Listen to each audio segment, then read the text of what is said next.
Bonjour Pierre. Bonjour. Petite question, pourquoi tu es passé des animaux sauvages aux animaux domestiques? Alors en réalité, bon, j'ai passé 40 ans comme chercheur au CNRS, c'est-à-dire au Centre national de recherche scientifique, à étudier des oiseaux mammifères antarctiques et de la forêt équatoriale. Et puis après, à partir de la retraite, je me suis spécialisé, enfin je m'étais intéressé déjà avant, puisque j'avais élevé un loup. Mais depuis la retraite, je fais que de l'animal domestique. Et pourquoi? Parce qu'il faut du métier pour étudier l'animal domestique, parce que contrairement à ce qu'on pourrait penser, l'animal domestique c'est plus difficile à comprendre que l'animal sauvage. Pourquoi? Parce que l'animal sauvage, tu le regardes vivre dans la nature, un lion, tu vois vite que c'est un carnivore qui travaille en groupe, qui se répartissent le travail, etc. Avec les lions et les mâles et tout ça. Et puis, par contre, quand tu passes à un animal domestique, comme par exemple un chien, qu'est-ce que c'est? Tu sais, par l'ADN, on le sait maintenant, c'est archi prouvé, que toutes les races de chiens dérivent du loup. Donc, est-ce que c'est un loup? Mais il est modifié parce qu'il a été sélectionné depuis 35 000 ans par l'homme. Et donc, il a choisi les plus petits, les plus gros, enfin, etc., les plus gentils ou les plus méchants. Et donc, c'est plus vraiment du loup. Et donc, qu'est-ce que c'est? Et d'autant plus qu'il y a des tas de croisements inversés. Par exemple, là, on a un bel exemple. Là, on a un chien, semble-t-il, plus ou moins tchécoslovaque. Et ce chien, ça veut dire qu'on est reparti d'un berger allemand, qui est un chien domestique, qu'on a recroisé avec un loup, qui est un animal sauvage, et on a un truc hybride dont on ne sait pas bien, qui a plus de fonction en soi, parce qu'en réalité, ce qu'on cherche, c'est avoir un animal qui est magnifique. C'est le cas de Loustic, qui a des followers partout, qui a des centaines, des dizaines de millions de cas de followers sur Facebook. Et puis, en fin de compte, on ne sait pas qui c'est. On ne sait pas, parce qu'en réalité, là par exemple, lui il doit hurler, oui il hurle. Oui, il hurle. Mais par contre, les chiens ils ne hurlent pas. C'est l'homme qui est intervenu. C'est-à-dire que sur les chiens, et ça n'intéressait pas l'homme d'avoir des animaux qui hurlent continuellement, qui l'empêchent de dormir. Donc il a sélectionné parmi les loups tous ceux qui hurlaient de moins en moins et qui aboyaient de plus en plus. Parce que l'aboiement par contre, qui est très faible, qui est très peu utilisé par le loup, eh bien, là, c'était très intéressant parce que ça permet d'avertir quand il y a quelqu'un, etc.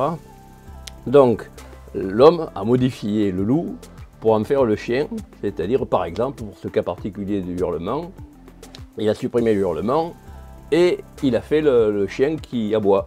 Mais la preuve que c'est bien plus compliqué que ça n'a l'air, c'est que vous avez des chiens, des races de chiens, qui sont entre les deux. C'est-à-dire, par exemple, le ski, les chiens primitifs, les chiens proches du loup, eh bien, ils hurlent ou ils ululent, mais ils n'aboient pas.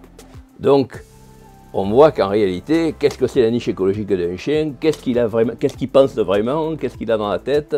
C'est beaucoup plus difficile à comprendre qu'avec un loup. Un loup, on sait très bien qu'il est là pour chasser, on sait qu'il travaille il y a un couple, il y a une meute qui est une grande famille, et puis il y a un couple qui est dominant, qui dirige la meute, et qui est le seul à se reproduire. Tout le monde chasse en groupe, en meute, en coordination. Et puis ensuite, ils nourrissent aussi les jeunes, ils élèvent les jeunes en coordination.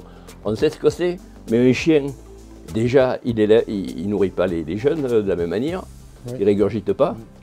Un chien, généralement, il se reproduit tous les 2 fois par an, alors qu'un loup, ça se reproduit au mieux 1 fois par an. Donc déjà, c'est un autre monde. Donc en réalité, il faut très bien connaître le loup pour arriver à comprendre le chien. Donc en réalité, pour en simplifier, pour résumer, le chien, les animaux domestiques sont beaucoup plus difficiles à comprendre que les animaux sauvages. Et là, je pourrais prendre n'importe quel animal domestique, ça pourrait être le chat aussi, c'est pareil. Mais le chat, c'est encore un autre cap de figure, parce que le chat, alors que le chien, d'après ce qu'on sait maintenant par l'ADN, est très ancien, 35 000 ans, le chat, il est parmi tous les animaux domestiques, c'est-à-dire moins de 10 000 ans, c'est-à-dire à partir du néolithique. Et pourquoi? Parce qu'au néolithique, on change complètement de mode de vie. Avant, on était des chasseurs-cueilleurs. Et là, c'était intéressant d'avoir un loup ou un chien, parce que ça permettait de chasser mieux. Mais par contre, à partir du moment où on entre dans l'agriculture et l'élevage, eh bien là, ça devient un gardien ou des tas de races qu'on a inventés pour des usages différents. Et donc, on a fait, maintenant, on a près de 400 races de chiens, et très différentes, et qui sont de niveau, qui ne sont pas du tout avec les mêmes besoins. C'est-à-dire que tu en as certains qui sont uniquement sur la vue, axés sur la vue, comme les levriers par exemple, qui courent très vite. Il y en a qui sont uniquement axés sur l'olfaction, comme les beagles. C'est pour ça qu'on les utilise dans les enquêtes. Donc, tu vois qu'en réalité, c'est un monde de fous. C'est vraiment compliqué, les animaux domestiques. Et pour revenir au chat, eh bien, le chat, lui, encore un cas particulier, parce qu'il n'a pas pu être domestiqué avant 10 000 ans, parce qu'avant, il n'y avait pas de grains, il n'y avait pas de réserve de grains, et on n'en avait pas l'utilité, donc on ne l'a pas domestiqué. Mais à partir du moment où, à moins de 1000 ans, on a commencé à avoir des grains, il fallait absolument garder les réserves pour l'hiver. Et donc, on avait besoin d'avoir des chats. Et donc, il y avait eu d'ailleurs plusieurs espèces qui ont été passées en revue pour essayer de trouver celle qui était la plus facile. Et il se trouve que c'est le chat qui marque le moins, qui fait moins de bêtises, etc. et qui s'adapte le mieux à l'homme. Et donc, en réalité, c'est un animal qui n'a pas beaucoup été modifié, alors que le chien a été complètement modifié. Donc là, on est très... D'ailleurs, les chats, quand on les abandonne, ben, ils se débrouillent très bien dans la nature, alors qu'un chien, généralement, sauf des chiens primitifs qui sont proches de la nature, la plupart, ils n'arrivent pas à se débrouiller tout seuls, ils ont besoin de l'homme. Donc tu comprends qu'en réalité, il faut avoir beaucoup de métiers pour comprendre ce qui paraissait le plus simple. Merci Pierre.